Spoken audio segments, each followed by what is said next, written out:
Good evening, everybody, and welcome to the bigger picture. That's it. We have got our live virtual studio audience here on Zoom, so please do come along and join us. We've just had a phenomenal session with Sivan Rahav Meir, and now we are on to another fantastic session, please God, with the wonderful people of the bigger picture, hosted by me, Rabbi Nick. Here we go. So without further ado, let's get the screen shared, and let's start with talking a little bit about life after the sin. Everybody say ooh. I can get you guys to say anything, can't I? Look at that. So thumbs up if you can see the slideshow on your screen. Lovely. All right then. So I've got you guys over there on my left. I've got my screen in front of me over here. We are into week 4 of Parashat Bereshit, Life After the Sin. And guys, it's the last week of our mini-series on Bereshit. But good news! We've already been given the second series, and we will be starting Parashat Noach in just a few weeks' time after Shavuot. There you go. The bigger picture, the Torah like you've never seen it before, a 3-part mini-series on Parashat Noach, starting on the 31st of May, continuing to the 7th of June, finishing on the 14th of June. So if you've enjoyed having a little look at Parashat Bereshit, do come join us again as we look into Parashat Noach. We'll be looking at the flood, life after the flood, the Tower of Babel. It's all up for grabs in the next mini-series of the bigger picture. But for now, guys, let's recap with the structure of Parashat Bereshit. We must all know it by now. Let me hear you guys. We broke it into 4 sections. We started Parashat Bereshit with? Creation. Come on, screen, help me out here. Creation of the world. Then? Eden. Life in Eden. Thank you very much. And then the third part that we looked at was? Cain and Abel. Cain and Abel. And finally, the 4th section of Parashat Bereshit is? Generations. The 10 generations between Adam and Noach. So we've already talked about creation of the world. We've already talked about the Garden of Eden. We're going to recap on that in a moment. And tonight we're going to be talking about a little bit more about the decision, the Chet Adam HaRishon, but we're also going to explore a little bit and touch on Cain and Abel and these 10 generations between Adam and Noach. Are we ready, guys? Yes. Fantastic. Okay, so let's recap a little bit. We still need to address the nature of Chet Adam HaRishon, the sin of Adam.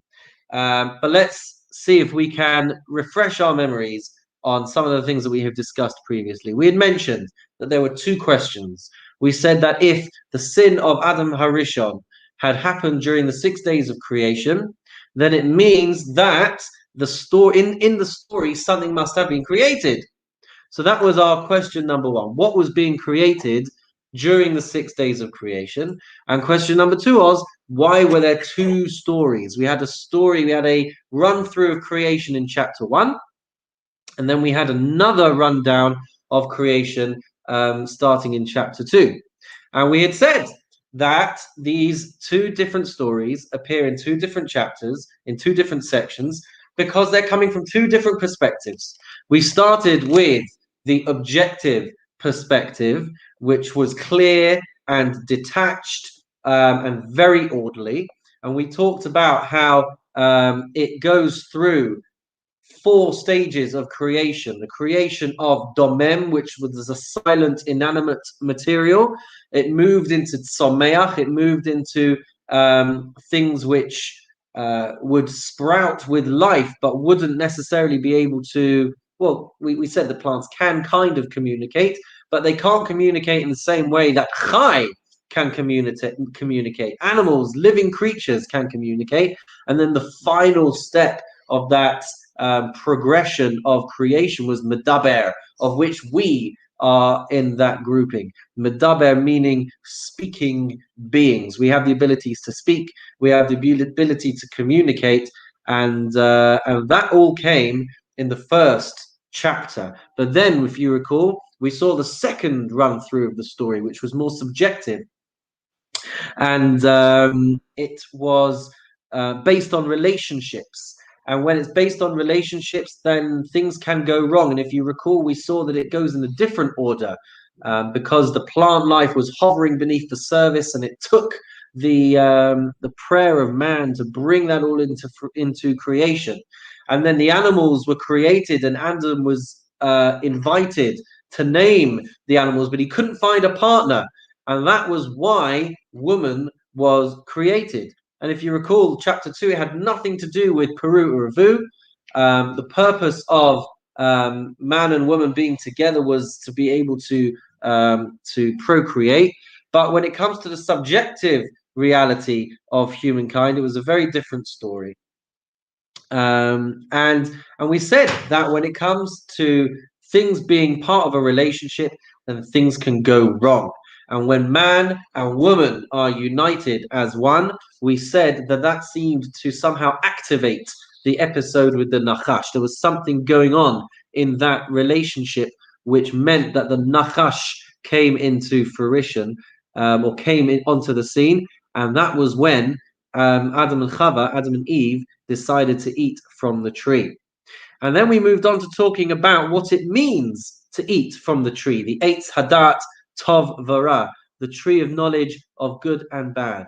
And if you recall, let's see if I have a slide for this. There you go. Oh, look at that. So we were trying to define what it means to eat. We were trying to define what it means that it's a tree of knowledge. What is knowledge? What is da'at? And then we wanted to define what good and bad, what tov and ra were. So we said that da'at means a level of knowledge at which you become fully and totally connected, and it becomes a part of you. If you recall, we were talking about Chachma, Bina, and Dat, which I can't remember if we said, but it has the acronym of Chabad. Chachma, Bina, and Dat.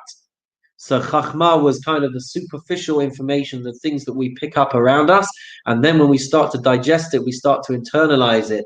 That's what we call Bina. And then finally, once it becomes a part of our living and breathing way of seeing the world, our mindset, our hashkafa, our outlook on life, that's when it reaches a level of das. It's fully connected. And we talked about Tov and Ra. We talked about how you can completely connect to Tov and you can completely connect to Ra. And it becomes part of our identity. After the eating from the tree, it becomes part of our identity. It means that it's I who does good. It is I who does bad. It's not detached from us anymore. So when I speak Lashon Hara, it was me who spoke Lashon Hara. When I choose to do something good, when I choose to pray, that is I who is choosing to pray. It's two aspects of myself, and I can either go to the good side or I can go to the dark side. And we talked about how achila, how eating, is this process of internalization. Food is external, and once you bring it into your body, it becomes part of your system. And in the same way, Tov and Ra get internalized. And I have Tov pulling at one side, I have Ra pulling on another side, and now I have Bechira.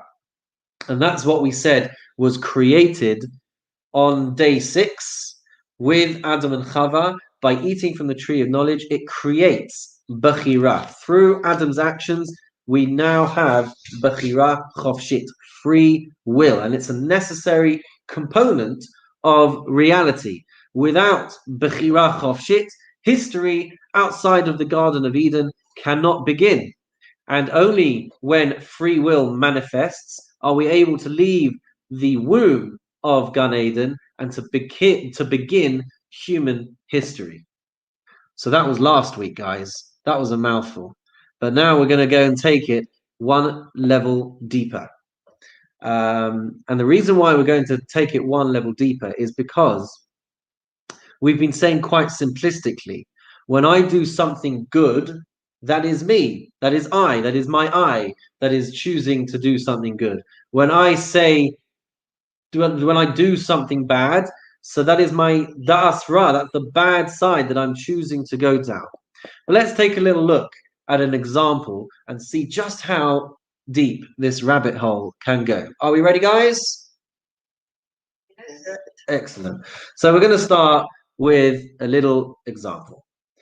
There's our picture over there. So I couldn't find a picture of an old person struggling with their shopping, but instead I found a picture of someone with a ridiculously overladen trolley. So let's say you're out. You're in you're in Tesco and you see someone there who really needs help. So what do? Ask if you need help. Ask if they need help, and you go and help them. And how do you feel after you have helped them? Feel good. You feel good. I have done something with my das tov. I have followed my good side, and I have done something good. I've helped this person out, and now I feel really good. But then that night you go to sleep, and all of a sudden you wake up in the middle of the night, and you start to think, "Gosh, what I did for that woman before, maybe it wasn't so good. Maybe I had a bit of an ulterior motive when I did it. Maybe I wanted someone to see me doing it and think like, oh, look at that. That's a really nice person over there who's helping this old person with their shopping. You wanted people to think good of you. You went home, you told your friends and you told your family that you were in Tesco and you helped this person with their shopping and you feel really good about it. And you don't now feel as good as you did when you first helped them. So the next time you go shopping, you say to yourself, I know what I'm going to do. I am going to help someone and I'm not going to have an ulterior motive to be able to do it. So you go to Tesco and you find someone to go and help and you help them. And how do you feel? Don't be scared. You feel good, right? I've helped someone and I didn't have an ulterior motive. So you go to sleep at night and you feel like $1 million. And then you wake up in the middle of the night and you think to yourself, I wonder if I helped that person because I wanted to do a mitzvah or because I wanted to convince myself that I could do it without the ulterior motive that I did it the previous time. So you say to yourself, okay. That's an ulterior motive. Pardon me? That's an ulterior motive already. There you go. Right? So you're wondering, did I do it? There's altruism. Pardon me? There's no such thing as altruism. Perhaps you're right. So you wonder, did I help her? Did I help that person because I wanted to do a mitzvah? Did I do it just to convince myself that I didn't have the original ulterior motive? So you say to yourself, right, next time I go to Tesco, I'm going to make sure that I really, really, really do it lishma. I'm not going to have any trace of any other thoughts when I go and help this person. Okay? So the truth is we can swap any part of this story for any possible example. But the point here is that actually choosing is very complex. And eating from the eight hadas tov v'ra doesn't just mean that I have the ability to connect to tov and I have the ability to connect to ra. They can also be connected to each other. So the tree creates a das between tov and ra, and they can be mixed in. There is an interlinking between tov and ra. I can sometimes have conflicting motivations. Even when I'm doing a mitzvah, my motivations could be tov and they could be ra. They could even be tov and ra. So there's a level of complexity to this that we have to pay attention to as well.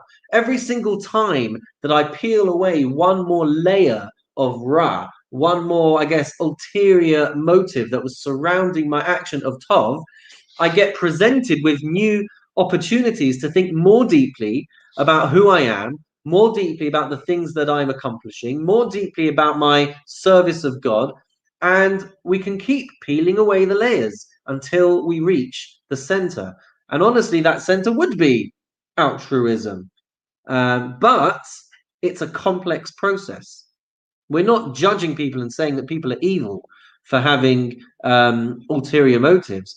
But the point is that even within the choices that we make, we can have an inclination to good or bad, even when we're doing the right thing. And we all struggle from it. We all struggle with it. I'm sorry. We all struggle with this. We do good things, but sometimes we might have traces of the wrong mindset, the wrong motive, whatever it might be, as we do them. But we also have the capacity to notice it, and we have the capacity to grow from it, and we have the capacity to change as a result of it, and more peel away more and more of these layers to make our choices, to make our good deeds more pure as time goes on. So we all have internalized this reality through Adam and Eve, who ate from the tree, where Tov and Ra are linked to each other. We all experience conflicting motivations, even within our mitzvot and our good deeds, and actually even within the mistakes that we make as well. Sometimes we can make a mistake with the best intentions in the world. So it works both ways. So the deeper expression then of Bechira Chofshit, of free will, of choosing life. If you remember, we brought that verse from the end of Devarim, Uvacharta b'chayim, that we have a positive mitzvah to choose life. What that means is throughout our lifetime, we're constantly peeling away the layers of Ra, even within our mitzvot, so that we can ultimately try and make them totally l'shem shamayim. And what that means, if we break that down even further, and we try and encapsulate the essence of what we're saying, there's a constant pull away from selfishness towards selflessness. Sounds better when you read it on the paper, but to go from selfishness towards selflessness, the emphasis is all over the place there. But that is the choice that we have. I can either serve God or I can serve me. Helping someone is definitely serving God, but if I'm doing it so that others know that I'm doing it and I can tell my friends that I've done it, so then I'm serving me. So our primary choice in life is selfishness versus selflessness, which is the choice between life and death, when we connect to the source of life, when we choose to do something in a selfless way. So that's uvacharta b'chayim. Or if we turn inwards and we disconnect, that is pulling ourselves away, which is a form of death. So we're constantly peeling away, as we said, the layers of selfishness that crowd the selfless acts that we do. And that is the essence of the post-Eitz Hadas reality that we live in. So we'll pause there for questions and comments before we move on and touch on Cain and Abel a little bit. David? Me? Yep. No, Yes, David so- Menashe. Yeah, Okay. I just had a thought that probably this is something that you all know and probably studied this in Hebrew classes 101. The word Torah itself, the first two letters are kind of like Tov, and the latter two letters are like Ra, so like good and bad. I don't know. That is interesting. There is possibly a nugget of connection, but we're interchanging letters over there because a Torah is spelt with a taf and Tov is spelt with a tet. Yeah. But that is an interesting observation nonetheless, and certainly with interchangeable letters, there's possibly something there that I hit the post there. yeah, in off the red. Yeah. David Salter, were you also going to ask? I was going to say, as far as the person who is receiving the benefit of your goodwill, he doesn't care too much about your motivation. Correct. He just receives the benefit of it. That is 100% true. And I think what that does is it emphasizes something which I don't think we actually pay enough attention to, which is that our relationship well, our lives and our relationship with God and our relationship with our Judaism and our relationship with the things that we do is not actually about other people. You're right. When we do things for other people, they benefit from it. But what would you call it? The connection, I guess, that we feel, that's only within our world, and it's not about what other people are doing, and it's not about what other people think of us. The yardstick of our own success is us. And But it's a sometimes we reflection. place artificial yardsticks based on what other people are doing, and we say, "Oh, I have to. If I'm more like that person, then they'll think that I am, frum, or they'll think that I am holy, or whatever it is." But actually, we have ourselves to compare ourselves against.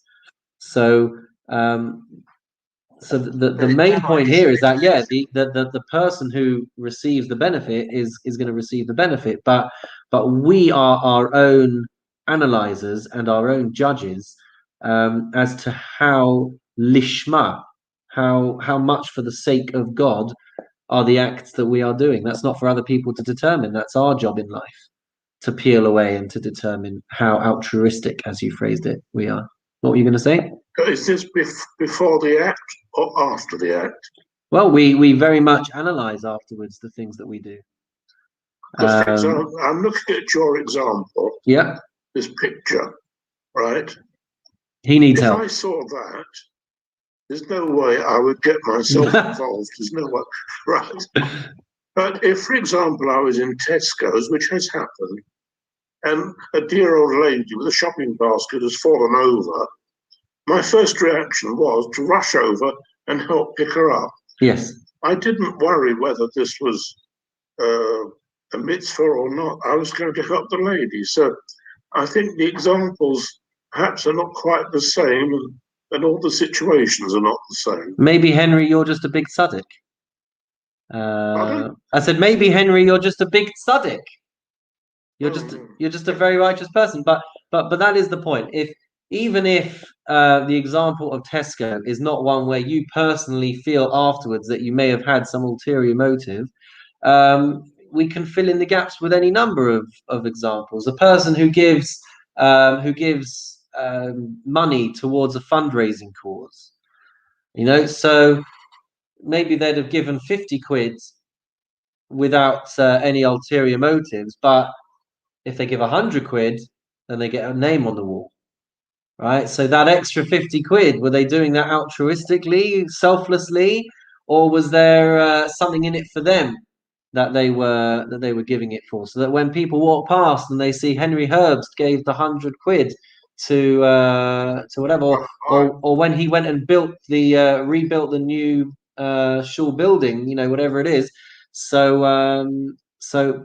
for some people that is a legitimate level of conflict that people might experience. So the examples can be replaced with any individual circumstance. But kol hakavod to you that you'll help people without any.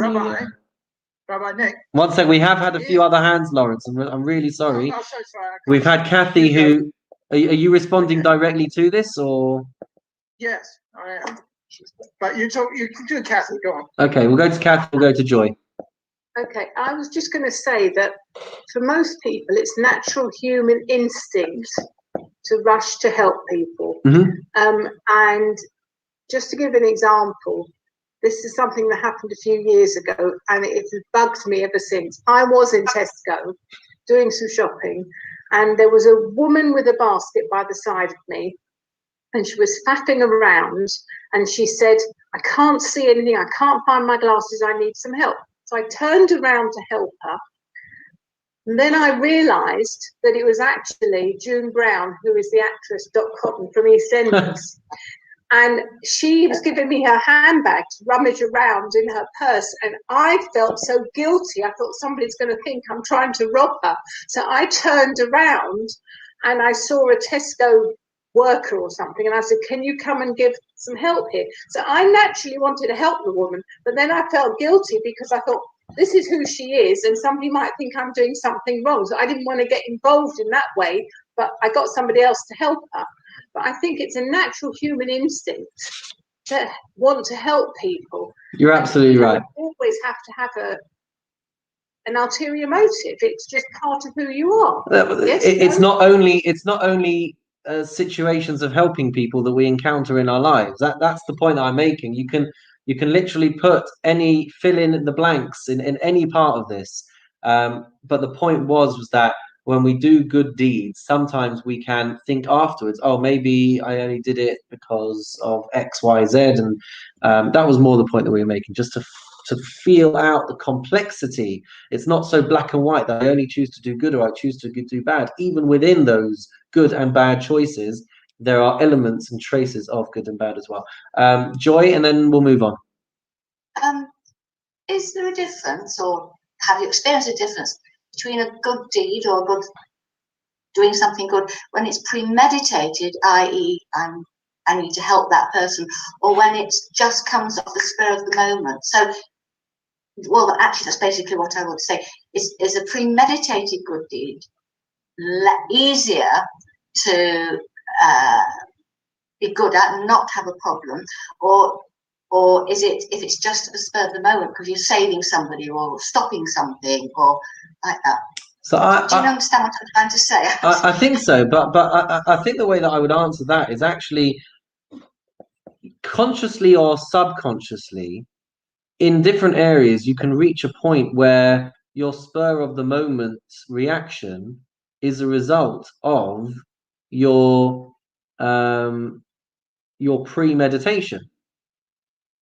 In other words, the more you become accustomed to behaving a certain way in certain situations, you'll behave and react instinctively, but that is a culmination of having done that good thing on several occasions before.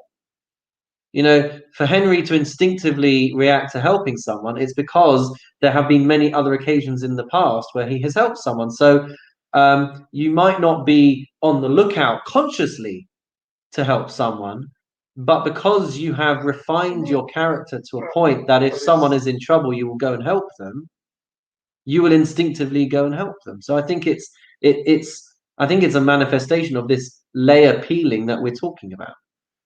I think. Okay. And I'm sorry, Lawrence, you did also want to say something. So quickly before we move on. I'm sorry. Well, I know, I understand what you're saying, but say there are many really righteous people who help people without any recognition, and they do it because they do it, which is wonderful.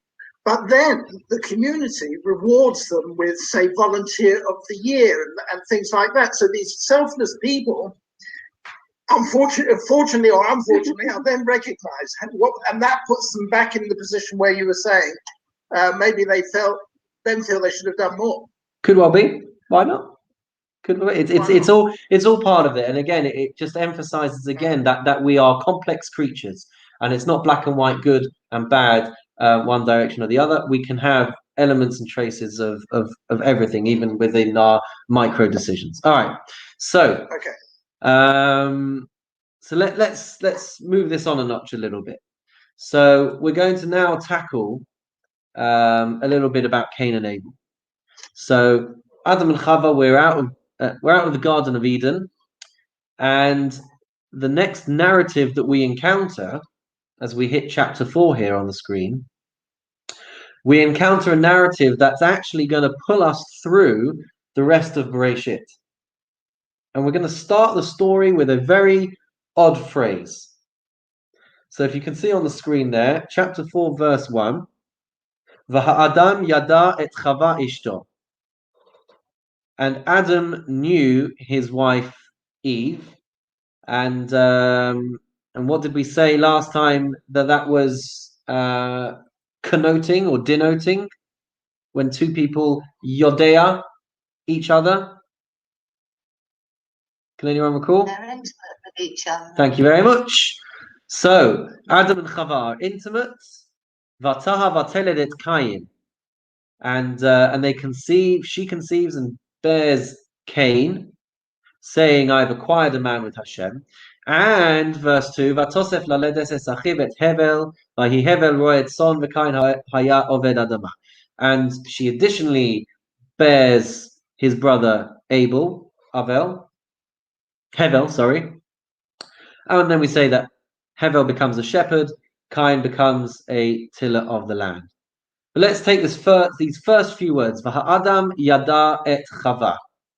And Adam knew Chava. So why is this strange? The reason why this is strange is because we would have thought, if we are somewhat familiar with biblical Hebrew, we would have thought that the verse should have said Vayeda Adam es Chava. That would be the regular way that the verse would be structured. If you don't believe me, you'll just have to take my word for it. But the fact that the verse starts V'ha'adam yada es Chava. First of all, you also have to notice here. I don't know if you can see my mouse moving on the screen or not, but the very first word V'ha'adam. If we were talking about a person's name, we wouldn't preface it with a hey. V'ha'adam means the man, the Adam. So that's also just an interesting thing to notice. If we were talking about a person, Vayeda Adam, that is how the verse would have been structured. But it doesn't. It says V'ha'adam yada. And that indicates to us that it is a verse written in the past tense. It implies that this relationship has already happened. If it was a flow of the narrative, if it was telling us what happened next, then it would say the next thing that happened was Vayeda Adam es Chava, but it doesn't. It says V'ha'adam yada. So it's talking about something that has already happened. So where is our previous indication that they had a relationship? Oh, I thought that was going to be the verse that I wanted. I can never remember how I write my slides. Okay, so there's our verse. V'ha'adam yada. And what was the verse that we're looking for? Who said it? I thought Gary said it. Maybe I'm mistaken. No, he didn't. So the verse we're looking for is in chapter 2, verse 25. Go back a couple of pages, and you can see the relationship that we are referring to, the physical relationship. That was the relationship that we are alluding to in chapter 4, verse 1, when we say that they knew each other already. That is referring us back to the physical relationship which they are having back at the end of, or back in chapter 2. So, based on this, based on the way that the verses present themselves in the Torah, we reach a reasonable assumption, which is that something happened at this point of union, and it was this that brings about the incident with the snake, with the nachash, meaning that there was a nachash that was somehow evoked as a result of the relationship. I know that we are our lenses are very much clouded with what we would picture a snake or a nachash, a serpent, whatever. We have to put all of them. We have to try and put all of that aside because we're dealing with the pre-Chet world at this point. But there is something that is manifest, something that goes wrong in their relationship, which evokes the nachash. And we're going to explore a little bit about what this was that was going on. And what Chazal teach us is that at the heart of their motivations, that's where we need to direct our attention. There are different motivations for a physical relationship. And we'll take the paradigm that we see in the Torah, which is a physical relationship between a husband and a wife. So there are different motivations with a physical relationship for two people to be intimate. There are lofty and pure motivations, and there are motivations which are less lofty. On the list of pure motivations, we might talk about things like Peru Uravu. That is a lofty motivation. The intention of being intimate with the partner is to produce the next generation of children. That is a lofty intention and a lofty motivation. I need a good word for it, but I can't think of it. But in our concept of choosing between selflessness and selfishness, So when at the point of physical relationship, it can be a selfless act. There can be lofty motivations. If the partners in the physical relationship are engaging in the relationship to be able to give to each other or to be able to create life, so those are selfless motivations. If one is trying to fulfill their own selfish desires, then that's a bit more problematic. That would be an example of a less lofty motivation.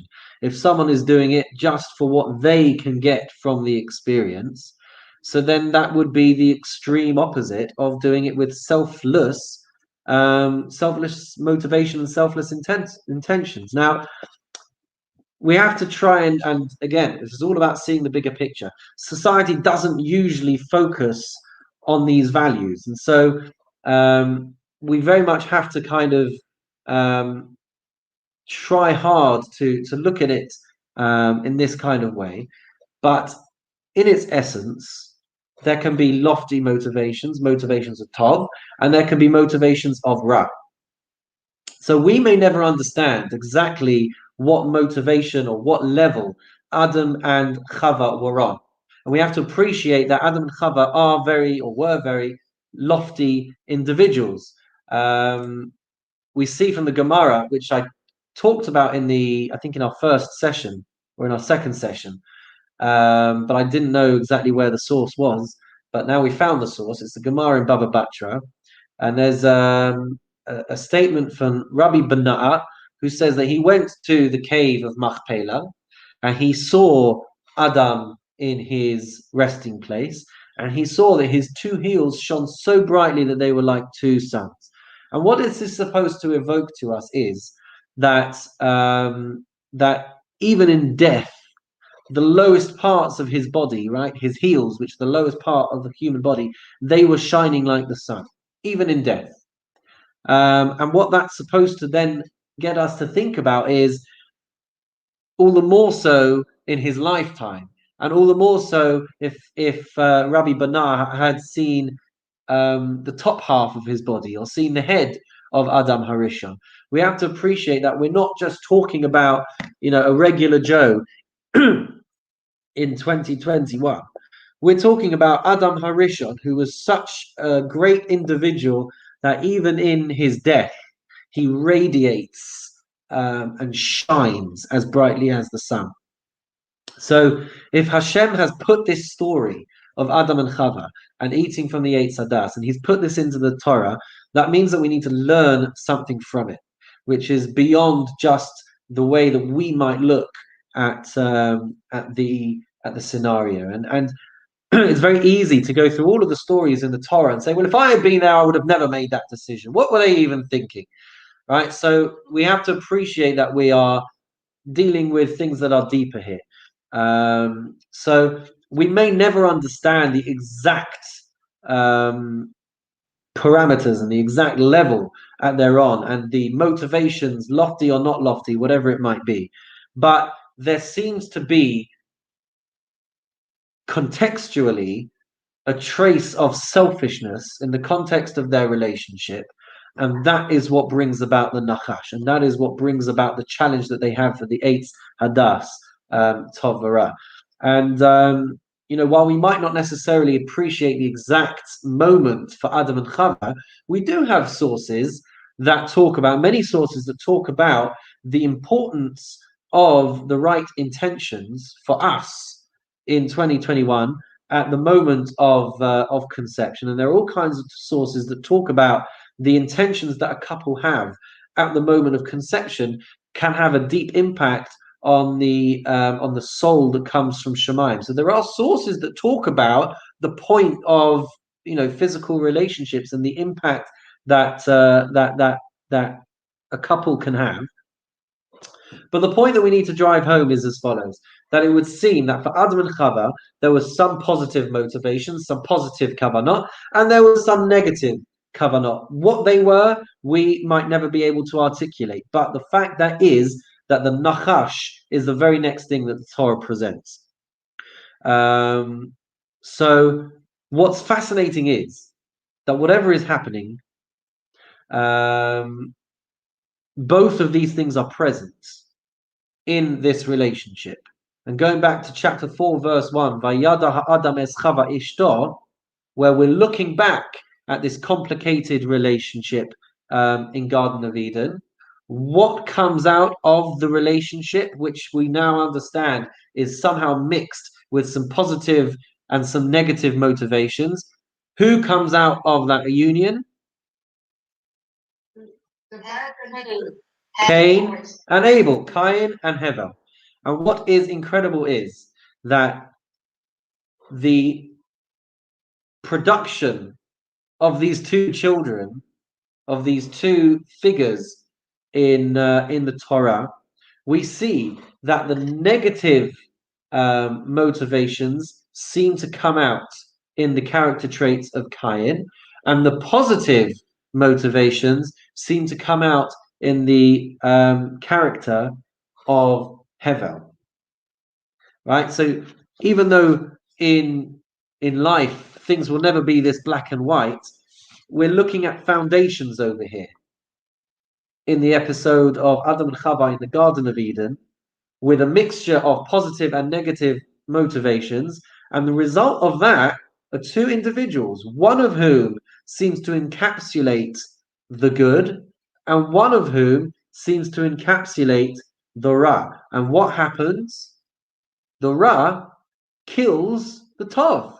Cain kills Hevel. Now, again, with our modern day lenses, we will think to ourselves like we can understand what was going on and we can picture what was going on.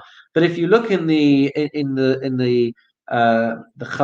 statements of Chazal, this was no straightforward case of just a couple of brothers brawling, and then it ended up in an accident where Hevel gets killed. Cain was new to the game. He didn't know how to kill another human being. So there are statements from Chazal. It's fascinating. All of the different ways that he went about trying to figure out what it means to kill someone, to take life away from another person. It had never been done before. So we are talking about building blocks and foundations and things that are happening for the first time. And the point that we need to try and appreciate is that out of this union coming with Ra in Cain and Tov in Hevel, Ra overcomes the Tov, and that begins the downward spiral that takes us through the rest of the parasha. And what we see as the parasha develops from that point is that people make choices which keep edging us further and further into the realm of Ra. So let's have a look at some other examples where we see this. The steady decline into the realm of Ra. If we jump to verse 19, so we have the episode of Cain and Hevel, and then Cain gives birth to Chanoch, and then if we go forward to a couple of generations, Chanoch has Irad has Mechiael has Mesushael, and Mesushael has Lamech. And let's take a look in verse 19. Vayikach lo Lemech shtei nashim. Out of nowhere, Lemech takes two wives. Now, again, for it to make it into the Torah, we're not just telling stories here. There's something that we are needing to pay attention to. The Torah is telling us we're speeding through generations, but all of a sudden, we've danced through Chanoch, Irad, Mechiael, and Mesisha. We get to Lemech, and all of a sudden the Torah tells us he takes two wives. Who are his two wives? He takes Ada and Sila. This is the first time in human history where we encounter a polygamous relationship. Now, why is a person taking two wives? Based on some of the things that we've been talking about, why might a person take two wives? Based on our conflicting motivations. Have I frozen? It's about this. Have I frozen? Can you hear me? I couldn't, but I can now. Oh, okay. I was reading something. I was reading this through on Shabbos, and I was thinking, you've got all these generations. Where did they all come from? And the people of Nod, from 2 people. How is that explained? Okay, You that's a have good. all these people. That's a good question. Maybe we'll save that for after the session to talk about that. But let's for now just focus on what we're saying. So we've been talking about lofty motivations and non-lofty motivations, and now verse 19, chapter 4, Lemech takes 2 wives. Why might he be taking 2 wives? One for children and one for pleasure. One for children and one for pleasure. Very good. Oh, yeah, I couldn't put it any other way. I'm sorry. No, but this is how Chazal explain it. We are splitting the intentionality. He takes Ada for the purpose of Peru Uruvu, for the lofty, holy, pure motivations, and he seems to take Sila for the purpose of his selfish desires. And then if we take a look at what happens next, so Ada gives birth to 2 children, gives birth to Yuval, and who is Yuval? One second, it is so far away from my Vateled Ada. Sorry, Vateled Ada et Yaval. There we go. So she gives birth to Yaval. Hu haya avi Yoshev ohel umikneh. He is the progenitor, the ancestor, the first person, the father, the founding father to dwell in tents and to breed cattle. He becomes a shepherd. Now, in Judaism, we like shepherds. Our greatest leaders have been shepherds. So Ada, who is the wife that he takes for Peru Uruvu, for lofty intentions, she goes on to give birth to a child who becomes the originator of the concept of dwelling in tents, of becoming a shepherd, which is a very good thing. And then it says, V'shem achiv Yuval. His brother is called Yuval. Hu haya avi kol tofes kino v'ugav. And he becomes the first person to become a musician. And we also love music. There was music in the Beis Hamikdash. The Levium used to play and to sing. And music, we know, can stir the soul and bring us to very, very high places. So the relationship that he has with Ada brings about 2 beautiful children. Let's contrast that with Tzila, verse 22. V'Tzila gam hi yalda. She also gives birth, but she gives birth to Tuval Kayin. She gives birth to Tuval Kayin. Lotesh kol choresh nechoshes uvarzel. He is the first person to come up with weapons of mass destruction. That's his role in life. That's what Tuval Kayin brings to the world. He even ends up, we're taught, Tuval Kayin. Yeah, you can see in his name that there's that by naming him Tuval Kayin, we're trying to reach back to the essence of who Kayin was. Okay, so Tuval Kayin, we're taught, is actually the person who ends up killing Kayin, and he is the person who produces weapons. He's the first person in all of human history to bring weaponry into the world. He creates the capacity for death and for war. So that's what happens as a result of the union between Lemech and Sila. Sila, who was there as his selfish desire, and as a result of that, he manifests more selfishness into the world, and it's encapsulated in Tuval Kayin, and it's Tuval Kayin who uses all of his talents to bring death and war into the world. And then things continue. Implements can also be for good, though, Rabbi. Surely. You need them to prepare food and to slaughter animals and also for the sacrifice, all sorts of things. So it's not only bad. That's fair. That is a fair thing. But if we are appreciating the broad picture of our narrative over here, okay. So then, even though these things can be used for good, he is still nonetheless bringing equipment to the world that is used for death. And he was the one who killed Cain. So by accident. Okay. Without cutting implements. I get what you said, that it's got the capacity for weaponry. Yeah. But would the shepherd and the musician have achieved other outcomes, like the better Mekdash, and all sorts of other things, without, and as Joy said, cutting implements to prepare food and Well, I think what the Torah is encouraging us to pay attention to is that it's clear that these things needed to be in the world, and it's clear that these things can be used for good.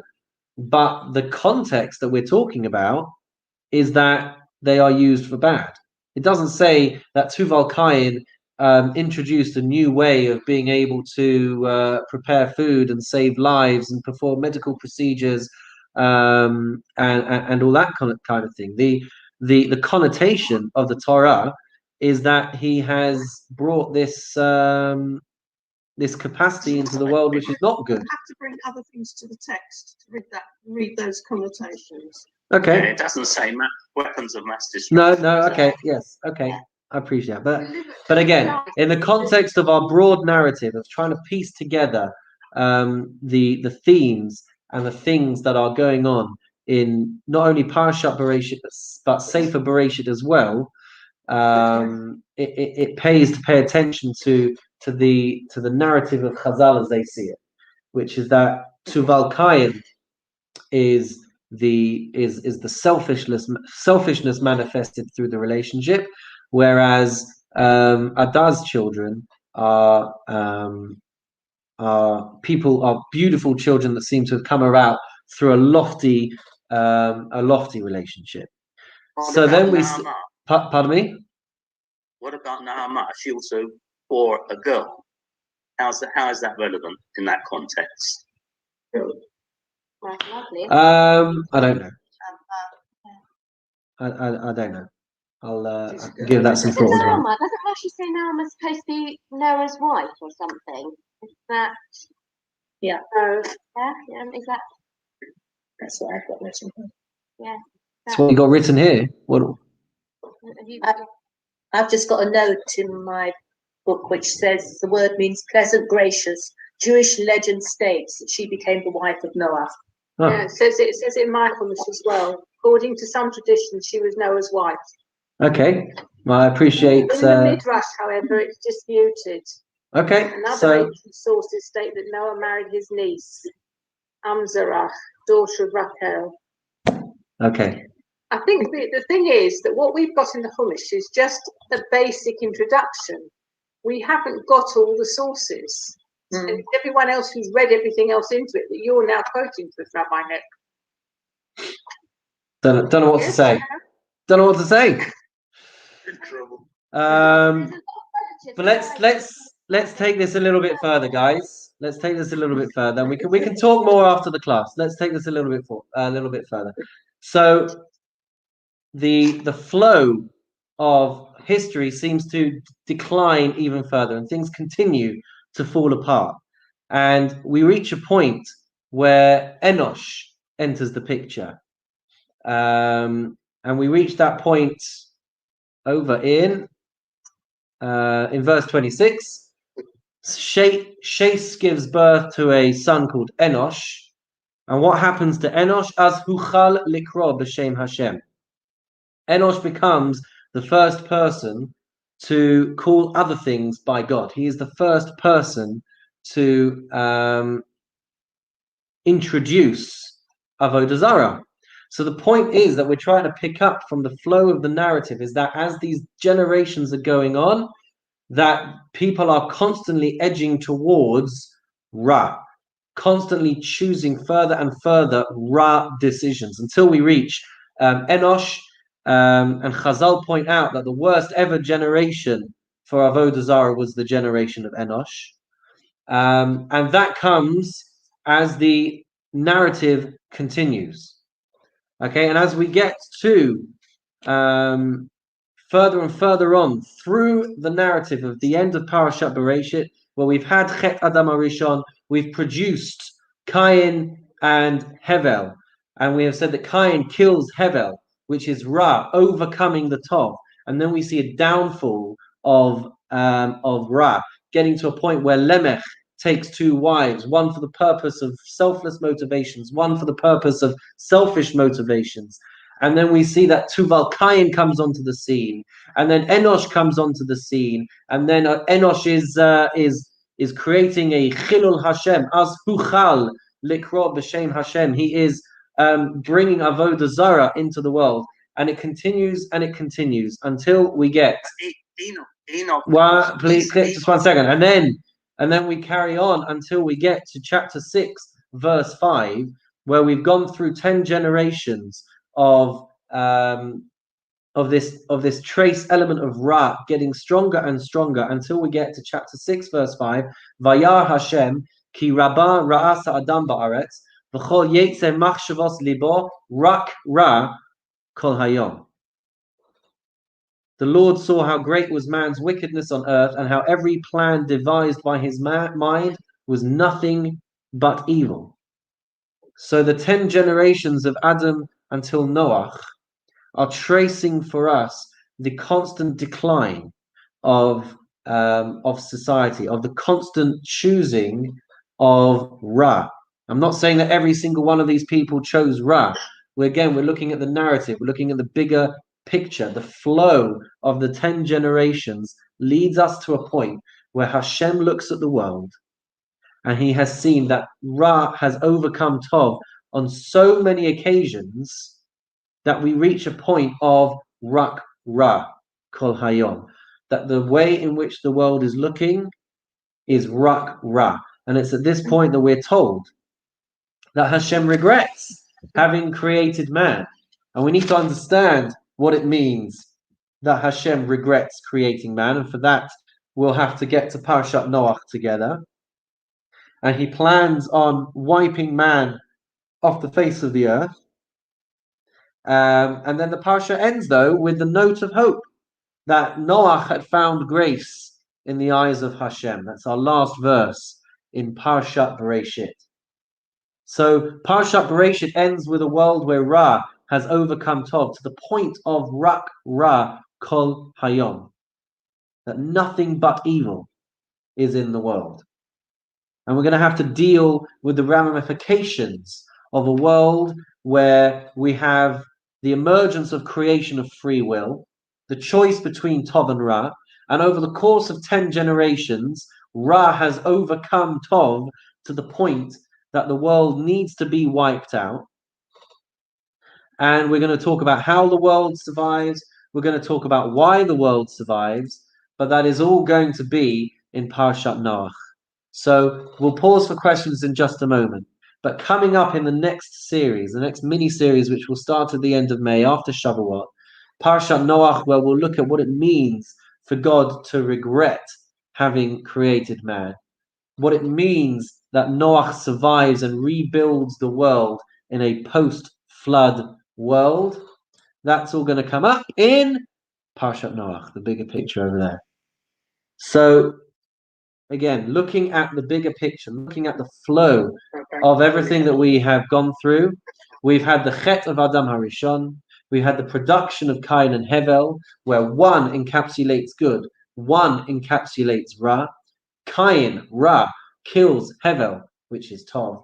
We saw the downfall of history through Lemech choosing two wives, the offspring of the selfish desire wife is Tuval Cain, who brings weaponry to the world, whereas the offspring of his selfless relationship brings shepherding and music and beautiful things to the world. We see Enosh as the 10 generations to continue to decline, introducing Avodah Zarah for the first time in human history, and we finish with everything going off the rails with Rak Ra Kol Hayom. That's going to conclude our session for tonight, to allow people to be able to go and get themselves refreshed and enjoy their evenings if they wish to. But we will stop for more questions and comments. But in the meantime, we wish everyone a wonderful and meaningful evening, and we'll see you again for the bigger picture on the 31st of May. So thank you, everybody, for tuning in. If you want to come and tune in for question time on Zoom, then please feel free to do so. But for now, signing off on YouTube, signing off on Facebook, and taking questions on the chat in Zoom.